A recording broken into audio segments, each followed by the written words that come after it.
Usually on this channel, I stick to talking about the stars, the Nikola Jokic's, the Shai Gilgeous-Alexanders, the LeBron Jameses of the world. Today, we're not here to do any of that. We're here to talk about role players. More specifically, I'm taking one role player from every team and telling you who the most important one is from every team that is either in the playoffs or playing currently in the NBA. Let's go. Don't forget to like, subscribe if you're new. We're going by standings in the Eastern Conference, so we're starting off with the Detroit Pistons, and Tobias Harris is my pick. Not necessarily a traditional role player, not a guy that you just sit in the corner and have him just take threes or play good defense. Tobias Harris is a little bit more than that. He adds another dimension to the Pistons offense. Especially with Cade Cunningham out, Tobias Harris is going to be needed to create his own shot a little bit more than he has this season. His career norms for efficiency are all down this season. He's having a career low season efficiency-wise, below career norms, which I would say is off for him. But the thing is, now that Cade Cunningham is out, they need Tobias Harris to be the mid-range creator that he has been for a majority of his career. He's a guy that can get in the lane, shoulder bump, fade away. It feels like it goes in a lot more than it doesn't. When they have guys like Duncan Robinson, Kevin Huerter, Javonte Green on the outside, you don't necessarily need a guy who can jack up a bunch of threes. You need a guy who can create in the middle ground. You have Duren down low. That's your paint presence. You need a guy who can create in the mid-range. That's where Toby comes in, especially, again, like I keep repeating, with Cade Cunningham hurt. They need him to hit those fall-away mid-range shots that he's been doing his whole career. They just need him to do it more efficiently than he has this season. Like I said, efficiency's down for Toby. I still believe in him, though. With his role going up, he needs his efficiency and his play and all of his stats across the board to really go up. He's had kind of an underwhelming season in terms of where Tobias Harris is as a player for pretty much the duration of his career. But he can really come in clutch for the Pistons down the stretch, help them maintain that 1 seed, finish off the regular season, and then go into the playoffs, maybe with Cade Cunningham back. And if Tobias Harris gets hot before then, it's really going to be big for them. I know guys like Dennis Jenkins have really taken a lot of the scoring load up with Cade Cunningham out, but Tobias Harris in that starting lineup, they need a punch. They need another guy who can create. It should be Toby, at least at some points. For my Boston Celtics, I have Peyton Pritchard. Did you know the Boston Celtics are 20-3 when Peyton Pritchard scores 20 or more this season? With Derek White having efficiency troubles, Jason Tatum coming back off injury and not quite looking the same right now, Jaylen Brown needs a guy who can create offense next to him. That's where Peyton Pritchard comes into play. On the season, Pritchard's averaging 17 points, 5 assists, and 4 rebounds per game on 46, 36, 88 splits. Pretty good, and that's a decent season from the reigning 6th man of the year who's played half the season starting and is now back in his normal bench role. Like I said, he started a majority of the games before Tatum came back, but since he's gone back to the bench, his true shooting has gone from about 57% to 59% on the bench.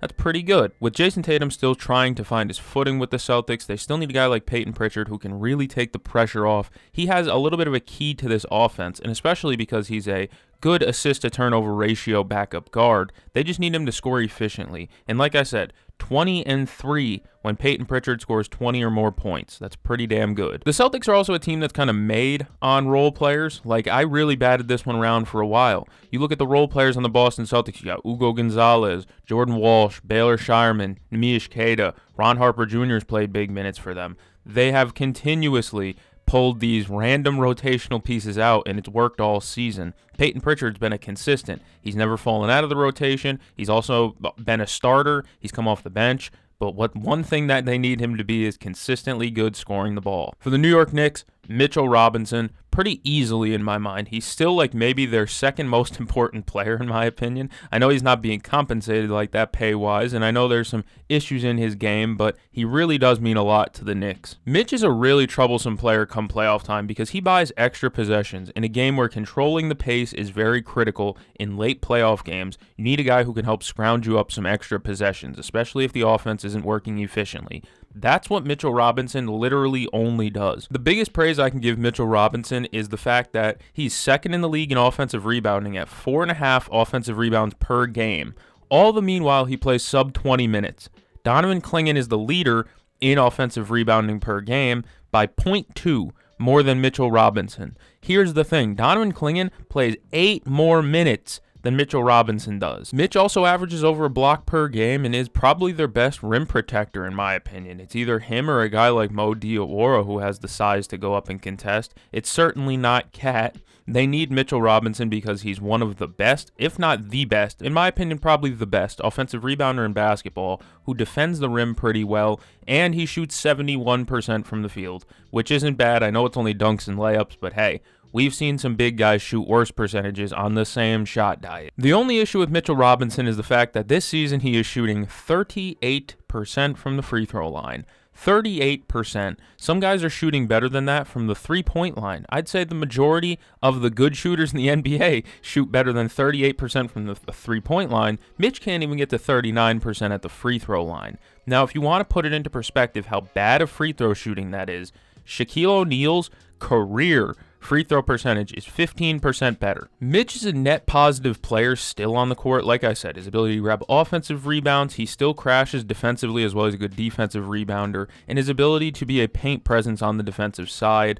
Mitch is still very valuable, despite the fact that he shoots free throws like a blind toddler. For the Cleveland Cavaliers, I have Jalen Tyson. This is one of my favorite players on the Cavs, if not my actual just favorite player on the Cavs. The Cavs are 17-3 when Jalen Tyson makes 3 or more three-pointers. Tyson was drafted 20th overall and has been an absolute steal and a diamond in the rough for this Cavs team that's been trying to contend all season and has been a very competitive team. He's a guy that can score at the rim or hit his threes. The guy's shooting 45.5% from 3 on 4.5 attempts. Do you know how absurd that is? 45.5%. He's right up there with the Luke Kennards of the world at that efficiency. He's literally in the 99th percentile in three-point shooting. I would say there's very few players in the league that I trust to hit an open three more than Jalen Tyson currently. One of them is probably Luke Kennard. He's basically a 50% shooter, but at 45.5% on 4.5 attempts, that's unreal, and especially because he also finishes at the rim pretty well. Not a guy that takes a ton of mid-range shots. He's a guy that's either going to take the three or he's going to attack the closeout and get to the basket. Either way, no matter what he does, it feels like it's a net positive. He can either get a paint touch or a wide open three that he's probably going to make. That's an absolute net positive. Add on top of that, he's an energetic defender who does some of the dirty work that the Cavs need him to do. Jalen Tyson is so good and so important to what the Cavs want to do in this playoff run because he can defend guards, he can defend wings. He's not the best, I would say, at it. He's not an all-defensive guy, but he can hold up well, and that's what you need in the playoffs is a guy that can score 20, hold up well on defense. Jalen Tyson does both of those things. Plays great defense and can get you 20 and can get you 4 threes. That's just stuff he does on a daily basis. He's a good floor spacer who attacks the rim really well, plays good defense. I love Jalen Tyson's game. Toronto Raptors, Jakob Poeltl. Currently, the Raptors are 15-3 when Jakob Poeltl records 8+ rebounds. You want to know why? It's because he's probably the only center I trust in a playoff series on the roster. Poeltl's a very good rebounder and a very good defender when healthy. He can even dance on the perimeter a little bit, again, when healthy. The only issue is when healthy. He has only played 35 games this season. That's it. He's been hampered with back injuries, which is definitely a little bit scary, but hopefully it doesn't take away his ability to grab rebounds and play good defense, because that's what the Raptors need more than anything right now is consistent center play. They have other guys who filled in well, Mamu, Colin Murray-Boyles, but in all reality, they still need a guy who can go out there and get them 10+ rebounds. That's Jakob Poeltl. The ability to hit the little floater in the lane as well really helps the team too, because they aren't the best spaced team in the world. Let's be honest with each other. They don't have the most shooting. So when somebody like a Scotty Barnes gets downhill, Yak's got to be able to hit that little floater in the lane because he's not going to be extending the defense much further. Poeltl means a lot to this Raptors team when he's healthy. Like I said, he just has not been this season. He'd be an absolute difference maker for the Toronto Raptors, especially because he's also a very good offensive rebounder. Poeltl provides hustle and defense for a team that wants that and needs that from their center position, especially because they're such an undersized team in the front court. Orlando Magic, Jalen Suggs. With Jalen Suggs in the lineup, the Magic are 27-20. Without Jalen Suggs, they're 11-12. That's pretty damn bad. You can look at shooting percentages right now and say things like, well, that's not great. He's shooting like 32% from 3. How could he be a good player? He's at like 42-32 splits. That's not good at all. But if you watch the games, you know how big of an impact Jalen Suggs has on this Orlando Magic team. His playmaking, his ability to hit the open man, he can get you 5 assists and sub 2 turnovers, which is pretty damn good. And then he can hit his open threes occasionally. Don't expect him to always, but the calling card has always been the incredible defense, which has never wavered. I have Jalen Suggs' on-off numbers right in front of me. Currently, this season, per 100 possessions, the Orlando Magic are 7.7 points better with Jalen Suggs on the floor defensively per 100 possessions. That's absolutely ridiculous. That's the 94th percentile, folks. That's great defense. The Orlando Magic are a great defensive team that rely on that because their offense is kind of subpar. If you're going to be defensive reliant, you need a guy like Jalen Suggs who can quarterback the offense a little bit, get your guys some open looks, all the while still playing elite defense and still providing a very tough time for the opposing point guard. He makes things very difficult. Look at the defense he played on Luka the other night. I know Luka still gave them buckets, but Jalen Suggs was playing pretty damn good defense on a lot of them. Miami Heat, I have Pelle Larsson. The Heat are 15-6 when Larsson scores 15 plus. I really like Pelle Larsson a little bit. He's starting to grow on me more. A guy that I wasn't very sure about because of jump shooting. Still not a great jump shooter, but he makes a ton of dunks and layups, and he jumps out of the gym. Very underrated leaping ability from Pelle Larsson. He's an aggressive driver to the rim. He gets to his right hand very easily. He reminds me a lot of his other teammate, Jaime Jaquez, a guy that can play good defense, help get turnovers, and then run in transition to get dunk and layup opportunities. Larsson has been really damn good this season. I mean, it's not great at 33.5% from three, but the guy's still shooting 49% from the field, which means he's doing a lot inside the arc.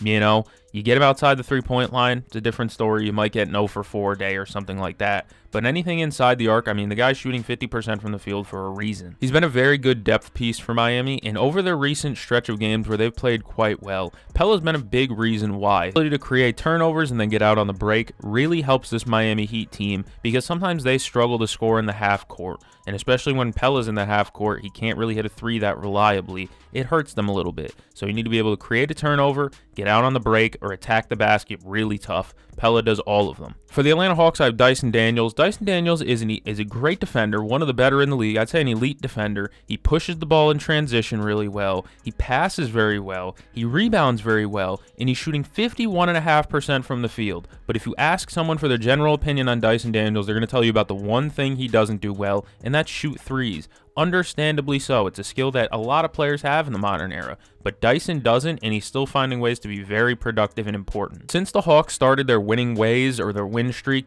February 22nd was their first win on that 10-game win streak or however many games they played in a row. Dyson has been averaging 13 points, 7.5 rebounds, 6 assists, with 2.5 steals per game and only 1 turnover, and is shooting 60% from the field over that stretch. That's over a double-digit game sample of Dyson Daniels putting up 13, 7.5, and 6 with 2.5 steals.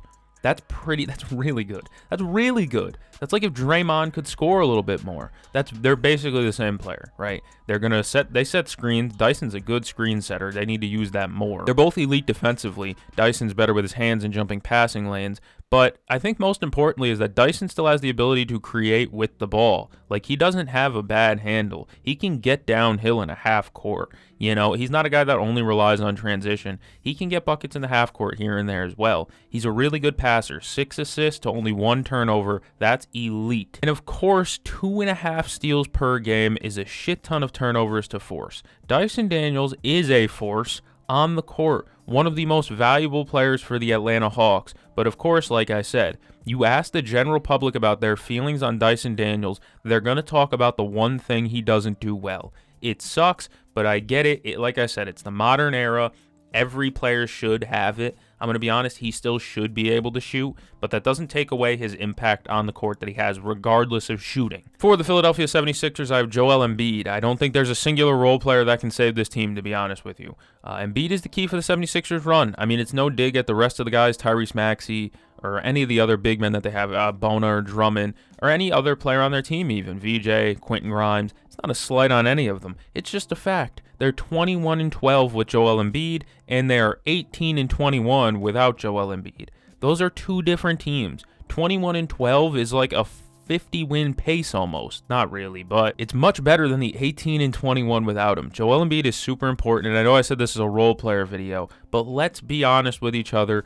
Adem Bona, Dominic Barlow, Trendon Watford, none of those guys can save the 76ers season. The big man can. Joel Embiid can. Tyrese Maxey being injured sucks for sure.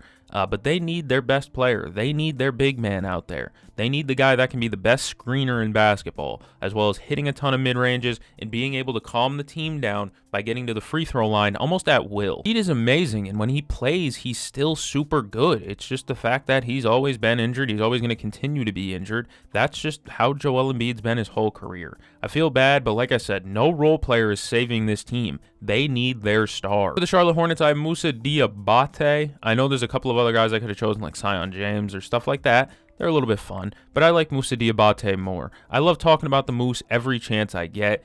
He averages 3.7 offensive rebounds per game, and you look at him. If you look at his height weight, it says 6'10", 210. I believe the 210 pounds easily.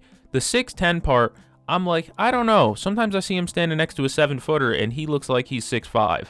You know, I'm not saying he is 6'5". Moussa is probably closer to 6'9", though, if I had to guess. Moussa Diabate is one of the best per-rate offensive rebounders as well in the game. His offensive rebounds are different from a Mitchell Robinson's, though. When Mitchell Robinson gets an offensive rebound, it's find Jalen Brunson and let him run the offense again, let him run his high screen and roll, get in the mid-range and cook. When Moussa Diabate grabs an offensive rebound, it is literally fire it out to the perimeter, we're getting a 3-up. Brandon Miller, Con Kneppel, LaMelo Ball, Josh Green, Grant Williams, who cares? They catch that thing after a Moussa Diabate offensive rebound, you're going up for a 3. And that's really good to have. I mean, a 3 off an offensive rebound is some of the most efficient offense you can find in basketball. But it's more than just offensive rebounding. He's a really good rim finisher, despite, again, only being 210 pounds. It's because he has a very long wingspan and can jump a little bit.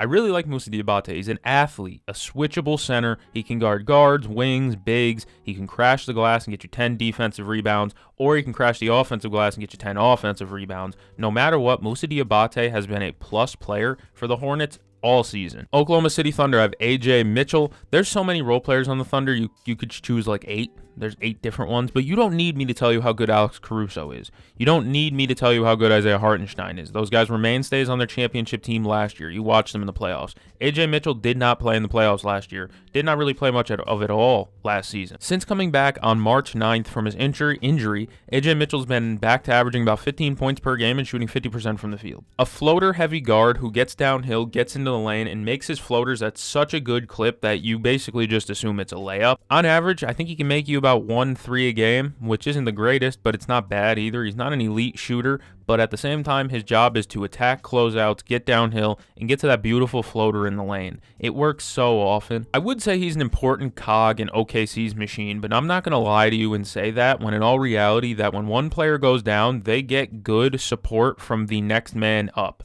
It really is weird. This team runs on high vibes and Mark Daigneault. The bench scoring of AJ Mitchell feels important, at least in my mind. I mean, coming off the bench, AJ's averaging 14 points per game. That's something that they do need, in my opinion, is a creator off the bench. They have guys in the starting lineup who can create. You know, Cason Wallace could create without Shai. When Shai wasn't there, Cason Wallace was playing really well. J-Dub is coming back from injury. Shai's there. Chet Holmgren can create his own shot sometimes. They need a guy off the bench who can do it. Caruso, I don't trust him to do it, you know. I like AJ Mitchell doing that. I like him getting into the lane and getting to that super efficient left-handed floater. All the while, like I said, he's not that important. This isn't a guy that you need to like rely upon this playoff run.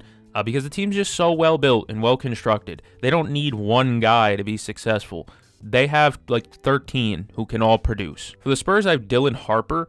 I usually wouldn't say a rookie in this spot, but when Dylan Harper scores 13 or more points, the Spurs are 22-3. The onus of winning in the playoffs for this team doesn't fall anywhere near Dylan Harper. It wouldn't be his fault if this team loses in the second round. It just wouldn't. But he is going to have some very important playoff minutes this season, especially if there's no Fox or Castle. You're going to need him to come forward and really take a step up. He needs to be able to help run the second unit or just run any unit they put him in with. If they run with Victor, you better be able to run with Victor. He's a hell of a player, don't get me wrong, but it really is weird putting this much quote-unquote pressure on a first-year guy. Since February 1st, Dylan Harper's averaging 13 points per game with 4.5 assists while shooting 57, 40, 74 splits. That's really damn good. He's shooting 40% from 3, which is up from his season average this year. The Spurs are 18-2 in those games too. So there's clearly I wouldn't say a connection there, but there is a little bit of, hey, they kind of need him to create a little bit more too. They need a guy who can do it off the bench. No disrespect to Jordan McLaughlin or Keldon Johnson, but Dylan Harper, a scorer off the bench for your guard spot, is pretty damn good. A decent mid-range scorer who can get to the rim, and he can pass pretty well. I mean, he checks the boxes of what you want from a backup point guard, especially going into a playoff series. That youth might even help. The fact that he's able to get out and run in transition, it might help a lot. Them youthful legs, you know. For the Lakers, it has always been DeAndre Ayton. It will always be DeAndre Ayton. The center is the anchor of your defense. And if the center or the anchor of your defense is the heaviest anchor on earth, he actually might tip the ship over. That's what DeAndre Ayton does when he's not in the right mentality. He tips the ship entirely over. He recently acknowledged that he needs to know his role and play his role a little bit better. You know, crash the glass, just work harder on defense. And I think we all agree with him.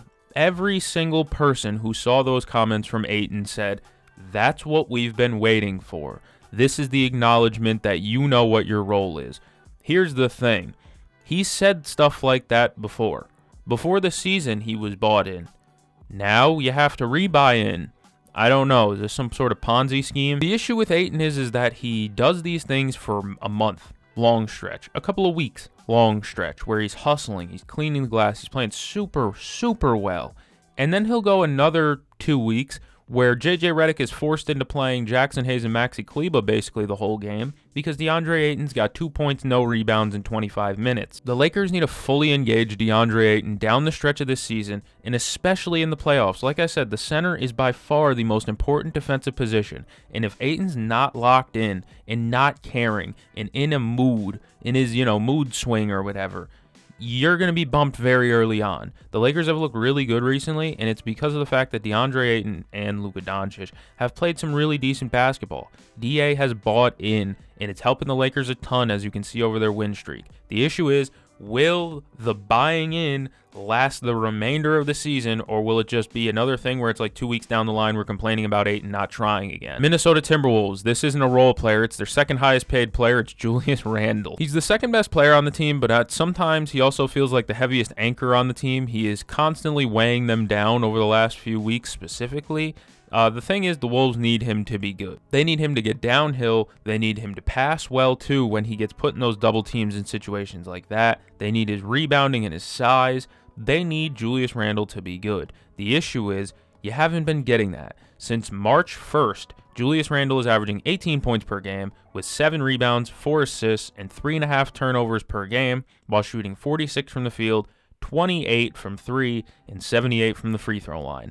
In some of the worst defense I've ever seen from him. Individually, has been horrific defensively. It's almost like he's not trying at times, and he's very reliant on Rudy Gobert to clean up the mess for him every time he just does an ole on defense. So bad, as a matter of fact, that in their game against the Boston Celtics on Sunday Night Basketball, for the final 6.5 minutes, I'd say, of the game, Julius Randle didn't touch the floor. It was a close game. They needed to close the game with no Anthony Edwards, and Julius Randle was riding pine because they felt way more confident running Naz Reid out there with Ayo, Bones Highland, and guys like that. Julius Randle's just like DeAndre Ayton, where body language can tell the whole story. If Julius Randle is smiling and he's moving and grooving well, you're getting a guy averaging 20 points per game and putting up 5-6 assists a game, not turning the ball over 100 times, and maybe shooting, 30-something% from 3.